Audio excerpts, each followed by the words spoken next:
Prime Minister Shehbaz Sharif has condemned Imran Khan's PTI for allegedly running a propaganda campaign against Pakistan's armed forces, warning that such actions will not be tolerated at all. सबको इल्म है कि parliament में उन्होंने हमला किया था, सबको इल्म है कि टेलीविज़न स्टेशन पर उन्होंने हमला किया था, सबको इल्म है कि वज़ीर आज़म हाउस के इर्द गिर्द वही आके उनके जत्थे आ गए थे। ये मैं बात कर रहा हूँ 2013-14 की, तो पूरी कौम जानती है।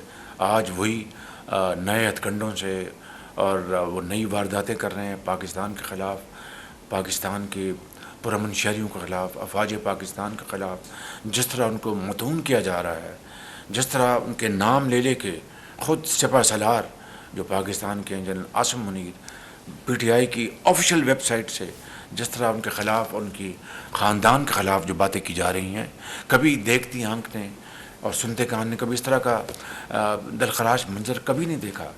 लिहाजा मैं समझता हूँ कि ये एक लम्हा है जिसका हमें पूरी तरह एहसास करना होगा और किसी सूरत भी मादर वतन के ख़िलाफ़, मासूम लोगों के ख़िलाफ़ और अफवाज पाकिस्तान के ख़िलाफ़ किसी तौर पर भी हम ऐसा कोई इक़दाम बर्दाश्त नहीं करेंगे। This came during a federal cabinet meeting in Islamabad where various national issues were discussed. In related news, PTI founder Imran Khan claimed that individuals without social media knowledge are mislabeling others as digital terrorists. He stated that this labeling has fueled hate and division between the military and citizens, and warned of severe consequences if PTI supporters are targeted. Meanwhile, the U.S. State Department has expressed concern over the arrest of PTI leader Rauf Hassan and the raid on the party's office. We have seen the reports of the arrests of PTI leaders.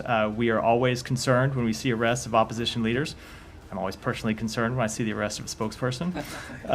We support the peaceful upholding of constitutional and democratic principles, including the rule of law, equal justice under the law, and respect for human rights like freedom of expression and freedom of peaceful assembly, and we urge that these principles be respected in accordance with Pakistan's constitution and laws.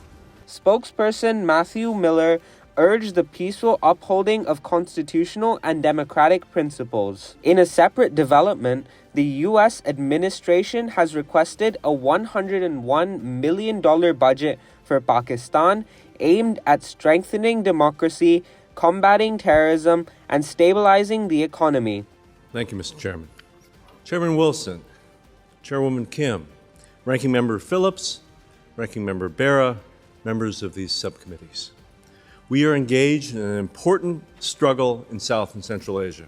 It's a struggle to compete with the PRC, to counter Russian and PRC disinformation, and to prevent terrorist groups from threatening our security.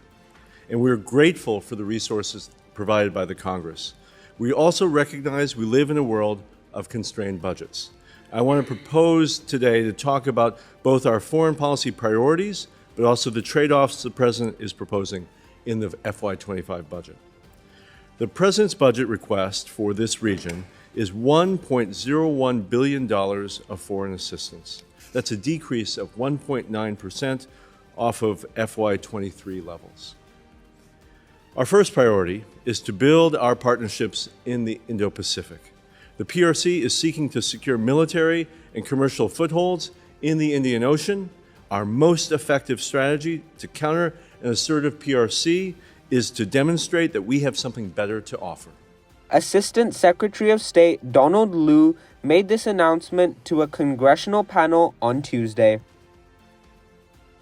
U.S. Congress is set to host Israeli Prime Minister Benjamin Netanyahu despite criticism from some lawmakers. Senator Bernie Sanders has announced he will boycott the address, citing international court's decision of Netanyahu and Hamas leader Yahya Sinwar as war criminals. Sanders also opposes the U.S. funding for what he calls the inhumane destruction of Gaza. Vice President Kamala Harris and several other senators will miss the address due to scheduling. However, former President Donald Trump claims Harris is avoiding Netanyahu. Trump, on the other hand, expressed eagerness to meet Netanyahu and achieve peace in the Middle East. Hamas official Bassem Naim has criticized the U.S. for hosting Netanyahu, calling his arrest based on international court decisions. Meanwhile, in the Gaza Strip, the Israeli military has bombed a home in Jalila al-Balad, killing 5 people, and demolitions and clashes with Hamas have displaced over 400,000 Palestinians. The Gaza Health Ministry reports over 39,000 deaths and 90,000 injuries since October 7th. In other news, French President Emmanuel Macron has welcomed Israeli athletes at the Olympics while condemning the ongoing assault on Gaza. The Palestine Olympic Committee has asked for Israel's exclusion, accusing it of violating the Olympic truce. In a remarkable display of resilience, Palestinian weightlifting champion Mohammed Hamada continues to train in Doha despite war injuries and facility damages.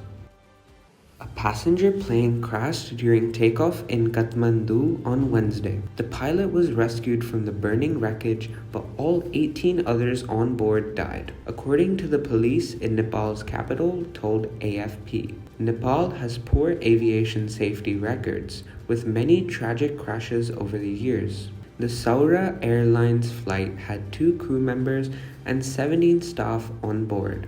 According to police spokesperson Dan Bahadur Karki told AFP. He said the pilot has been rescued and is receiving treatment. 18 bodies have been recovered, including 1 foreigner. We're in the process of taking them for post-mortem.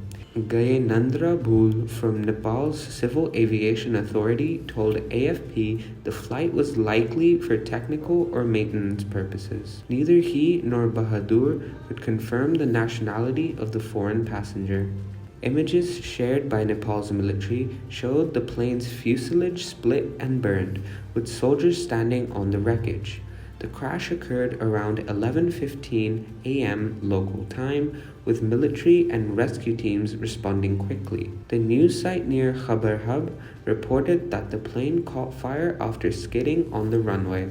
It was supposed to fly on Nepal's busiest route between Kathmandu and Pokhara, a major tourist destination. Saura Airlines exclusively flights Bombardier CRJ-200 jets. Nepal's aviation industry has grown rapidly, transporting goods, people, and tourists. However, safety issues including insufficient training and maintenance remain a concern. The country's mountainous terrain and quickly changing weather make flying challenging. The European Union has banned all Nepali airlines from its airspace over safety concerns. The last major crash was in January 2023 when a Yeti Airlines plane crashed in Pokhara, killing all 72 on board. This was the deadliest crash since 1992 when a Pakistan International Airlines plane crashed, killing all 167 people aboard. In the latest developments from the U.S. presidential election campaign trail, Donald Trump has re-entered the fray after a brief hiatus. Following Vice President Kamala Harris's emergence as the new Democratic candidate, Trump is set to hold his first campaign rally in Charlotte, North Carolina, a crucial battleground state for the November 5th election. Earlier this week, Harris took aim at Trump during her first rally as the Democratic candidate, highlighting his vulnerabilities and contrasting her prosecutorial background with his criminal record. A recent Reuters/Ipsos poll shows Harris with a slight lead over Trump with a 2-point edge. This marks a shift from last week's poll, which showed Trump leading President Joe Biden by 2 points before Biden stepped down from the race.